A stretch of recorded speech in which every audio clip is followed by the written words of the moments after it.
What's good, people? It's about that time to randomly relate reverse rants, no hate. Now, before I jump into the video, let me say shout out Boxing Profits, salute. Shout out Red Glove Militant, salute. Two soldiers in the game, go support their channels, check out their content, support, man, support. I'm all about that. Um, let's jump into the video, man. Um, I want to switch gears a little bit. Okay, I want to focus on the boxing business. So I want to bring some logic and understanding to the light on this video. Now, most people, especially from a fan standpoint, people focus on who they like versus who they don't like. So basically, the fighters that they support can do no wrong. This is something that people need to understand.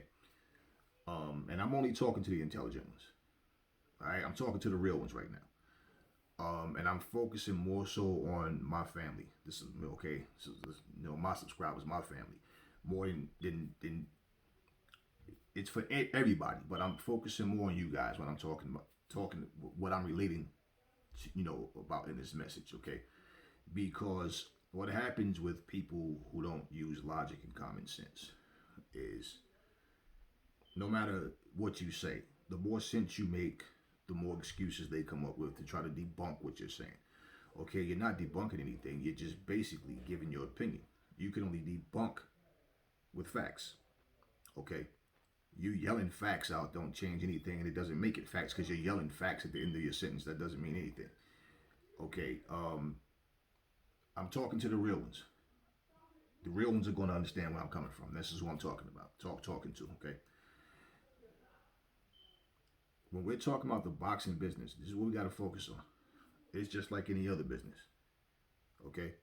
You can go to a water park, right? You're enjoying the festivities, but the workers, okay, you can say that, Great Adventure is the greatest place in the world. The workers might have a different outtake on it, depending on how they're being treated. Things that go on that you don't think about, okay? What's entertainment for you is a job for someone else. Now, let's make some comparisons, okay? Example, we're talking like we always hear people talking about, this guy ducked this guy don't want no smoke with this guy. Let me say this, okay? I agree that there's times when I feel like, according to the actions and the words of certain fighters, that, yeah, it looked like you're ducking this guy. Now, let me just say this, though, okay? Don't think that every video that we see, okay, on the internet is the only video, is the only conversations, the only interaction that these fighters have with each other. You think about this. When two fighters are sitting in front of a camera arguing and then say, you got my number, do you think that when the cameras are off, these guys on the phone screaming and yelling back and forth like little kids?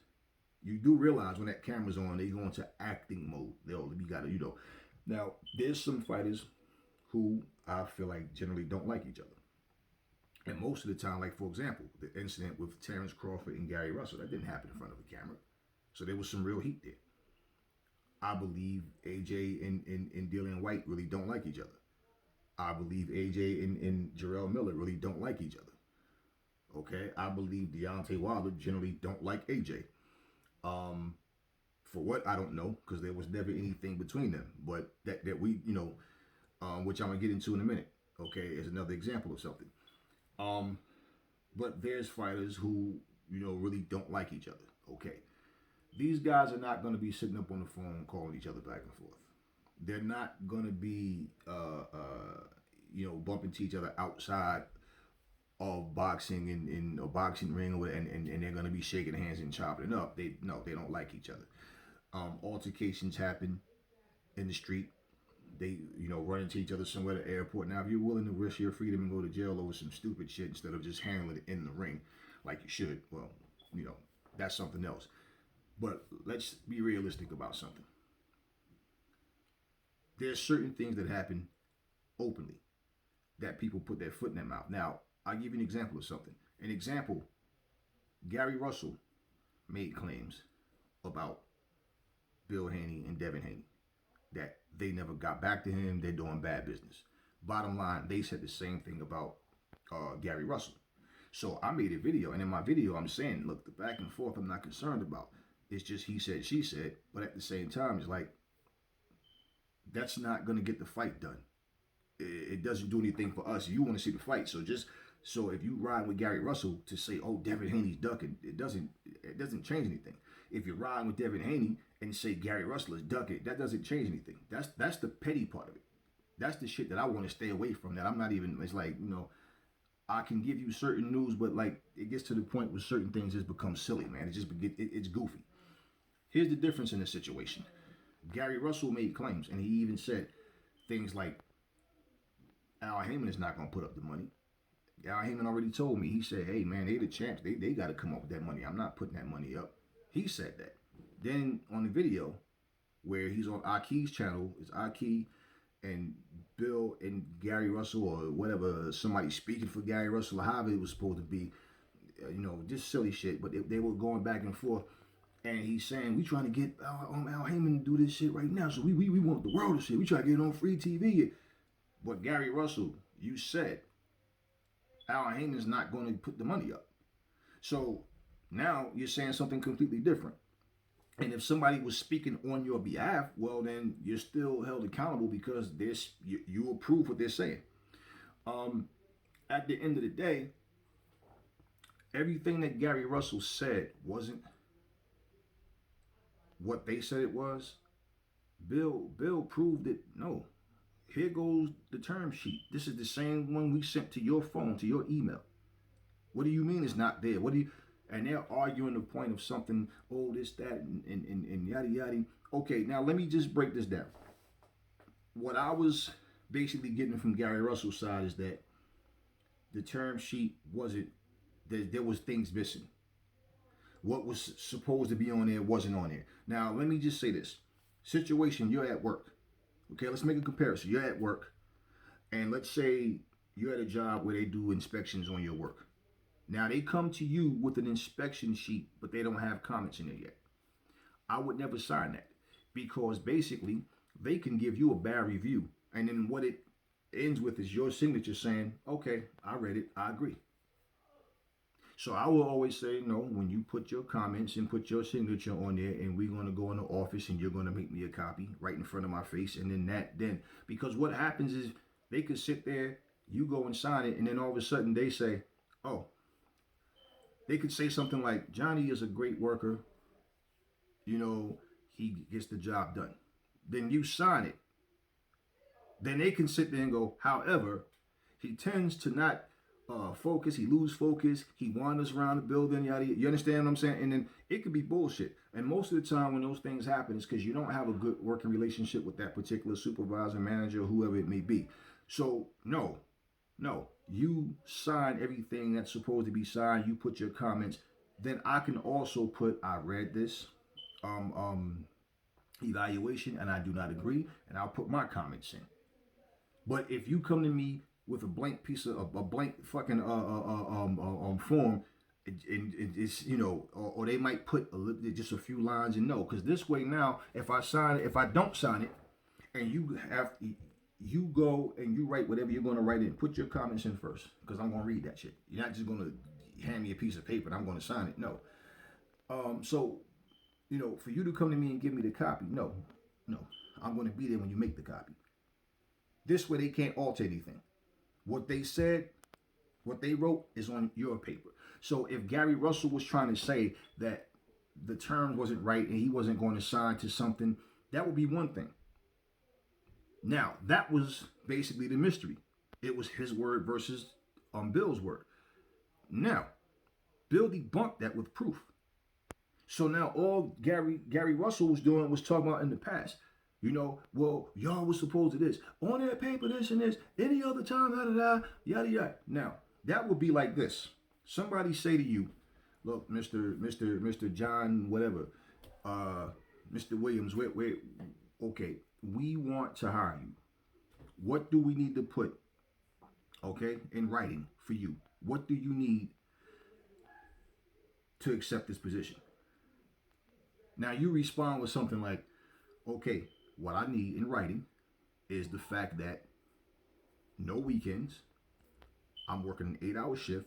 I want $25 an hour because you didn't put any terms on this paper that I agreed to. So for me to sign this, not knowing what the term, what direction we're going, that's shady to me. If you have nothing to hide, you put the terms, right? So that's what I need in writing. Okay, no problem, done. That okay. There's no reason for them to ask, that question, and then you're going, well, you said yada yada yada. Okay, we're past that. We're past that. We said yada yada. Okay, we get it.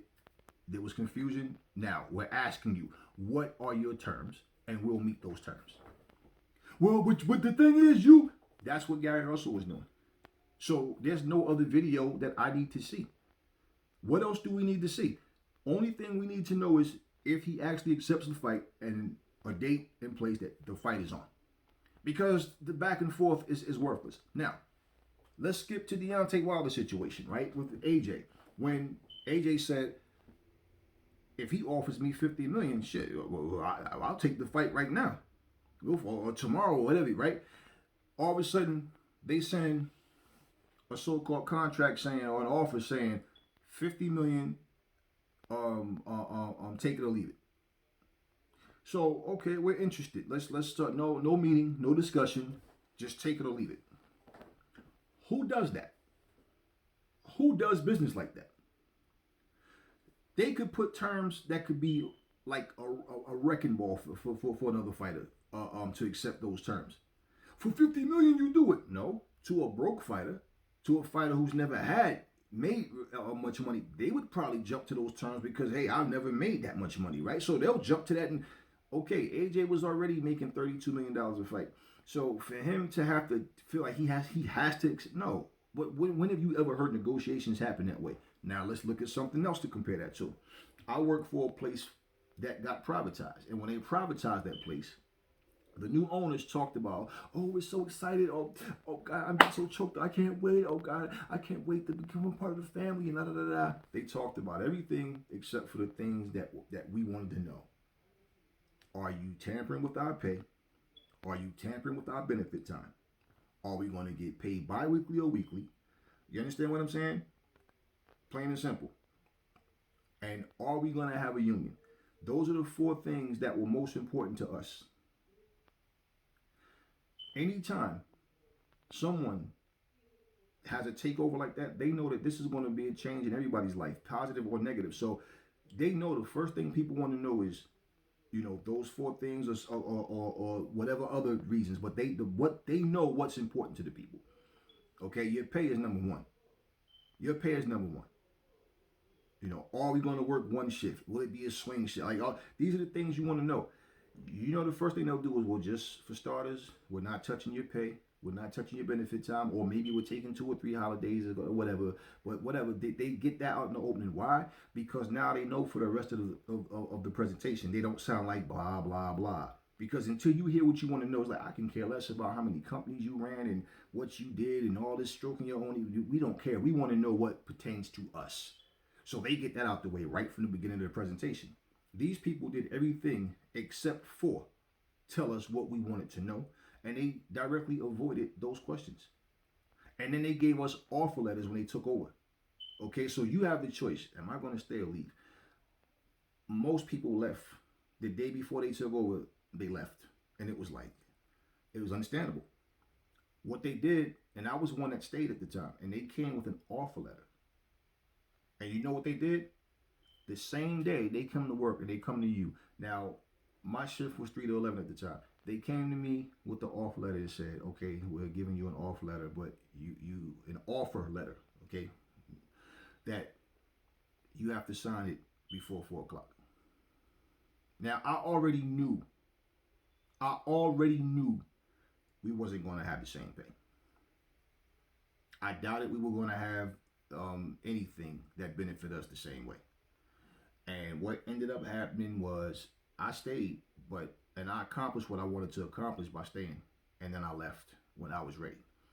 But this is my point. The fact that they're not telling you what and I knew they were going to pay us considerably more than what we were already making. I already knew that. But what happened when Deontay, whoever, Shelly Finkel, whatever, sent this contract, who does that? It would be a much more easy feeling to know what you're making versus what you're not going to be making. And for the people that did stick around, once they got their offer letter and they saw it, was like, nah, they left. And it was basically just in case. But I already know, I'm just like, nah, they're not going to pass the same. They avoided the major questions. And we had one meeting the whole time. And this was a 6-month process to them taking over. So you had more than enough time to leave if you wanted to. But the bottom line is, you want to know. So to say that AJ ducked, oh, he said he'd fight him right now, they gave him 50, but no. And then the thing what was so funny is all these people that was making these claims brought Al Heyman's name into it. Then we come to find out Al Heyman had nothing to do with it. So you see what happens when people don't have the proper information is they sit up and they start making up these stories. And they create a narrative. And the people that follow them repeat it. And they believe it because they want to. Now with me, it's not about what I want to believe. It's about what we can prove. What do we know? What the truth is. I'm just not all into the soap opera side of things. You know, when you start to start making these claims, like people talking about the Charlos, like I remember, I think it was Jamal Charlo when he was being interviewed, and they was asking Jamal Charlo about fighting certain fighters, and he's like, I got no problem fighting on HBO. He's like, you know, I got the best team in boxing, man. We can make it happen. Okay. That's the interview when Danny Jacobs came down the hall and confronted him, and they were back and forth. Okay. But understand, people can change their mind because there's a lot of things that we don't know. Like I always say, I'm not at the negotiation table with these people. I don't know who said what, who did this. So a lot of times things look like it's on the up and up. And then they find out something that they didn't know before. So then it's like, nah, yeah, I said I would, but then I found out X, Y, Z. So if these things go without explanation, then people are just throwing shade. Oh, yeah, he ducked, he did this, he did that. But you don't know the reason why this person changed their mind. Now, the thing is, if you do say something and change your mind, you have to expect that, well, yeah, this is what people are going to do or say. But that's the petty side of things. So you know what happens is they don't care. So, or they'll get to the point where they just like, you know what, screw y'all too. I don't have to explain nothing to you. I know what the truth is.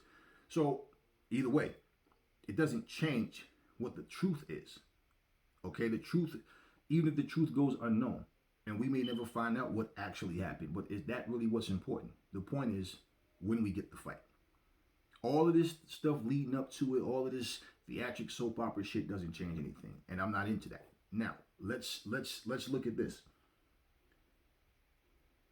There was a time when HBO was around with boxing, it was like, it don't matter who you fight or what platform you fight on. If you're not doing it on HBO, you're not in the big time yet.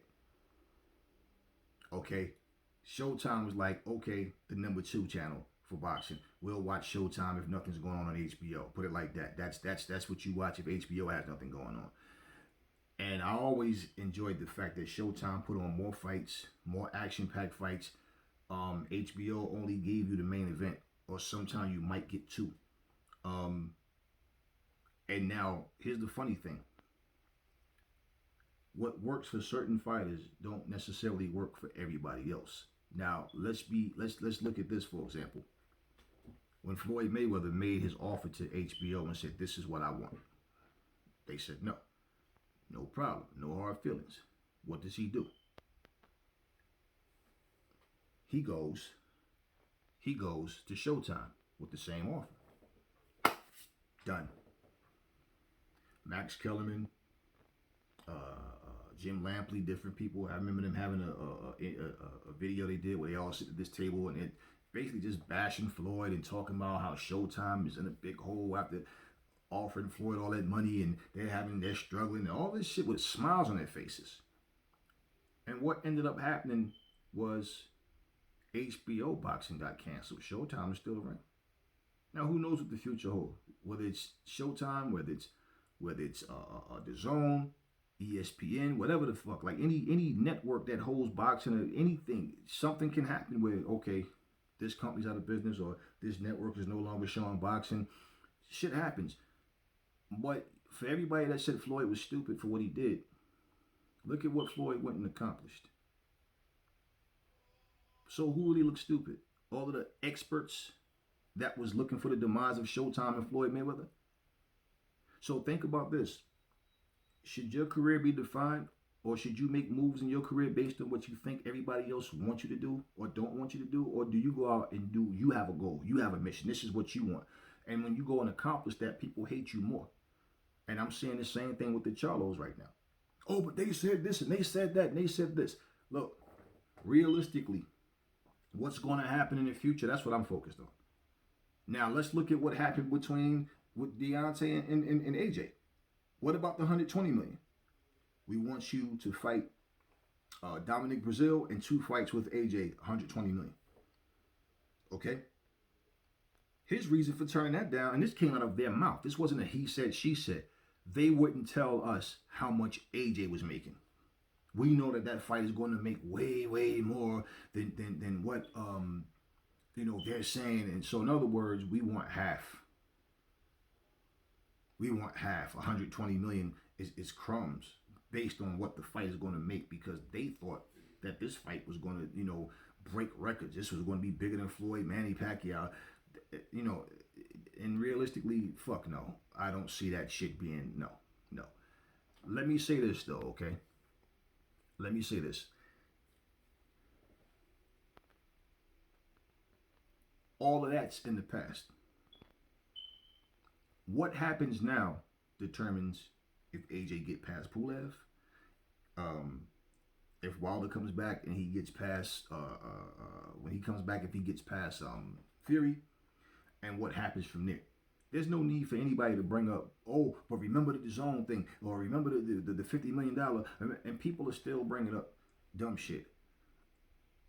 I kid you not, just this morning, I saw 8 different videos in regards to Glovegate. Glovegate was what, 7-8 fucking months ago, and people are still trying to prove Glovegate to be true. Now you notice how people are one-sided, because if I did a video right now, right, debunking or speaking against those videos, oh, you always talking about Wilder. Yep, and these same motherfuckers keep talking about Wilder. So, and your point is what? It's okay for them to do it because they're agreeing with Wilder. They're trying to push a narrative to support Wilder. And I'm saying, prove Glovegate wrong. With the proof that you guys keep talking about you have, show us the proof. Simple. So when we lived in the past, we can't go forward. Business is business. This is what y'all got to understand. Even like when fights are not happening right now, the fighters may be down, but the promoters are like, no, I know you want to fight, but man, we're losing tons of money behind this shit. No. You may have times where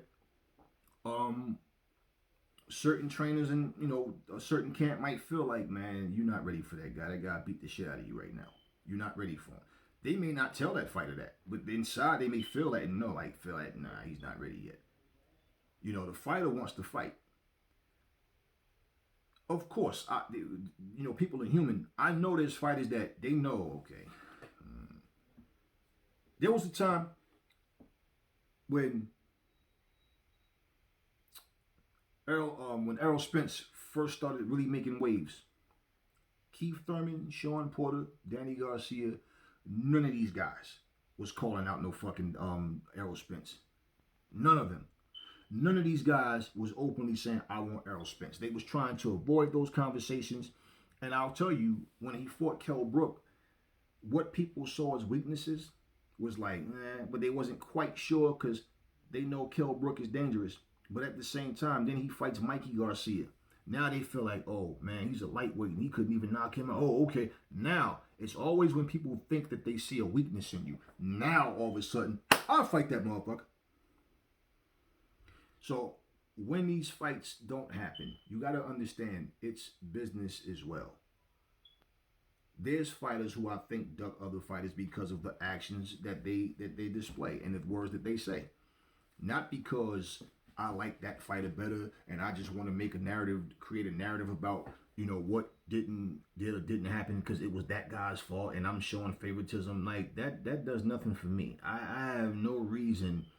Like I said, I'm not a fan, so it makes it super easy for me to stick to the basic, the facts, and just focus on logic and reason instead of taking the side of a fighter.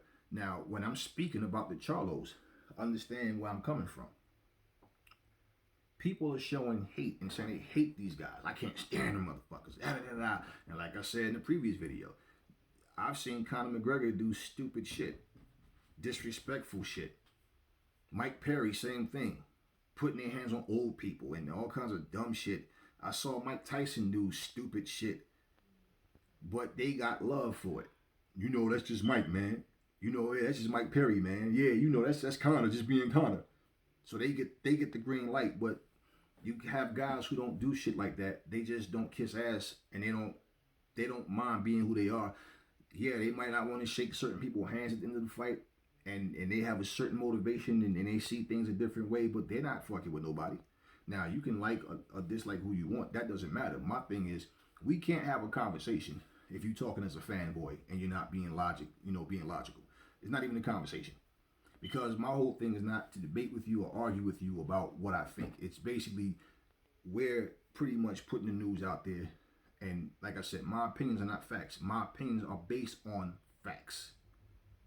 Okay, so if my opinions are facts is because I'm speaking about what's happening, then it's not my opinion. Okay, that's not my opinion. I'm telling you what is. You know, my opinion, you know, fact and opinions have two different definitions. Common sense, wake up.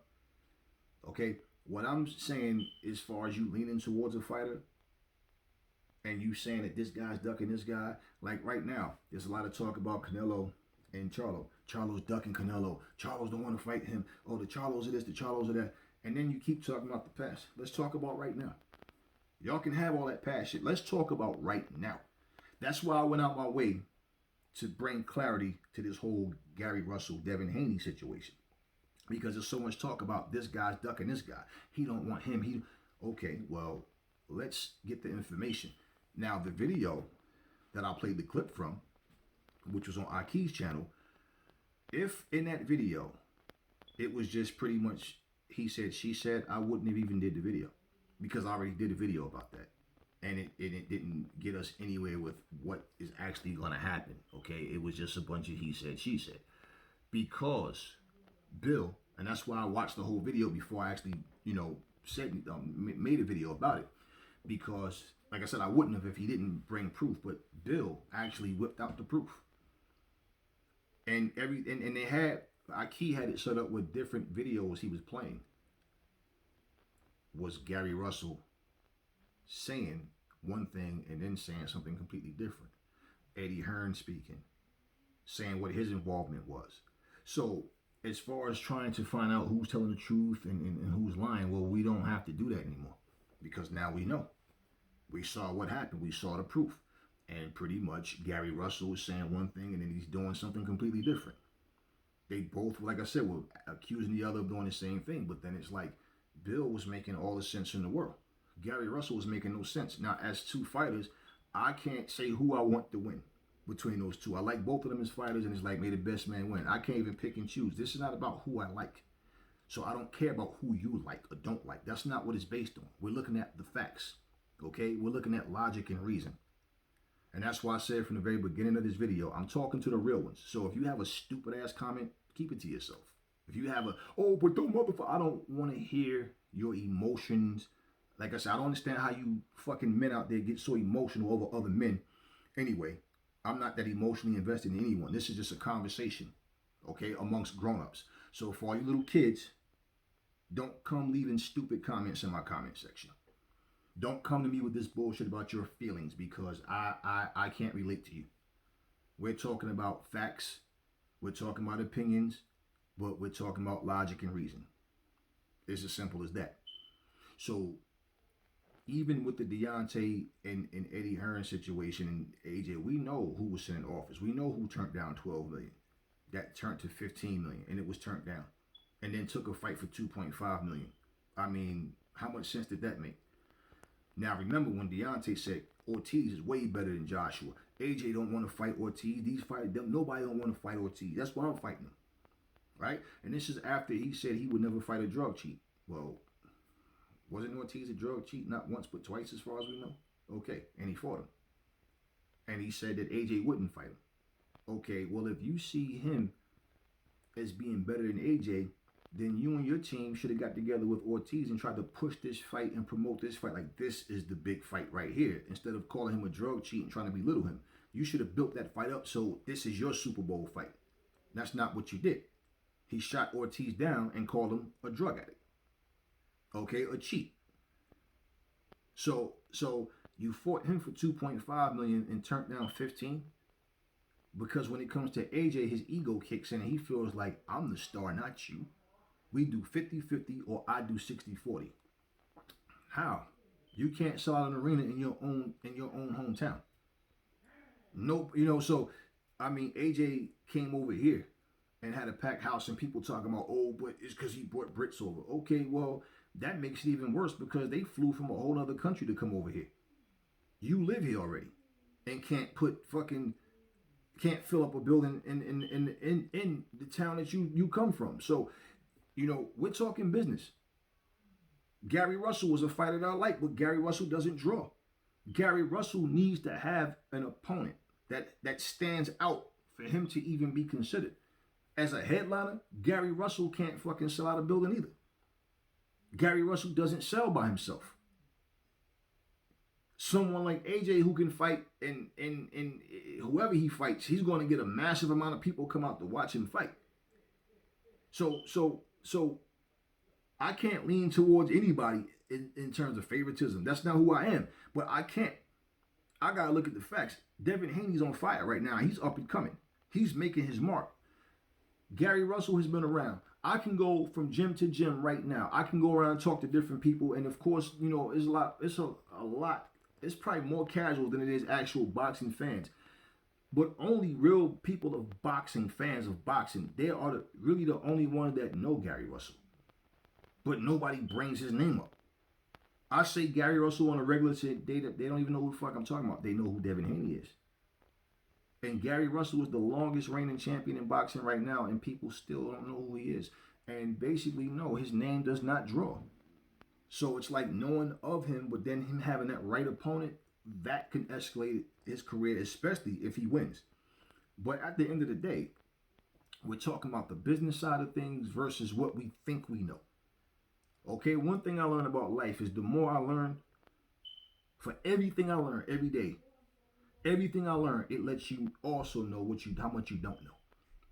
So, like I said, man, I'm not one of those, I know everything. I know everything about everything. And, for all you know-it-alls, you know who can't beat who's this, who's ducking who's running from who, and you guys want to go and pull up videos and comments about something and this and that from 2-3 fucking years ago, like that means anything. Like I said, when AJ, for example, in Wilder, if they fight, negotiations are brand new. Forget the past. Forget what that's irrelevant. It's irrelevant now because it didn't cause the fight to happen, did it? So, and let's be real.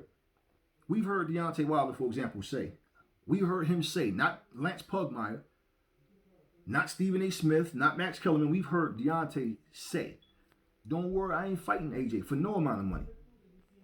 I don't care about I don't care about none of that. For no amount of money. It ain't happening. Don't look forward to it. Then, a couple weeks later, it's not a matter of if, but when. Gotta have patience. Right? Gotta have patience. Good things come to those who wait. Remember all of that? He said that. This is not nobody misconstruing what he said. This is him saying that. First you fighting him, then you're not fighting him. And for every time he said AJ's fake and Eddie Hearn's fake, man, they say one thing and do another. Okay, well, what did he say? Not one time did he say what was said. What did they say that was fake? What did they do that they broke a promise? So what did they? Nothing. So how can we just, well, Deontay said they lied. And it's true because he said it. They show you this is what the term, this was the contract, this was the text message. Remember the text message that Wilder sent Dillian White saying, I can freeze you out for 2 years.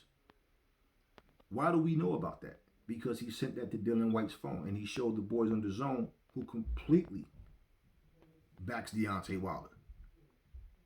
So we know that he did that. So these are things that people overlook. Well, he probably did it. No. You can put whatever twist on it you want. The reality is the fight didn't happen. And what he said, the text that he sent, it was in Dylan's phone. Now, why is him and Dylan even in touch? Do you think that they get on the phone, like I said about Bill and Gary? Do you think they get on the phone and yell and scream back and forth? No, they have conversations. When the cameras come on, it's acting mode. It's WWE. It's wrestling now. Let's get in here and threaten each other and talk shit and try to pump the fight up. So even if it don't happen, you know, we're still getting attention to our names. That's what a lot of fighters do. If first off, Devin Haney didn't give a shit because he did one video where he was in the couple of videos we spoke about it, but the last one he was, you know, when Bill went in the house, Devin Haney was laying down chilling. He didn't care to engage in the shit anymore.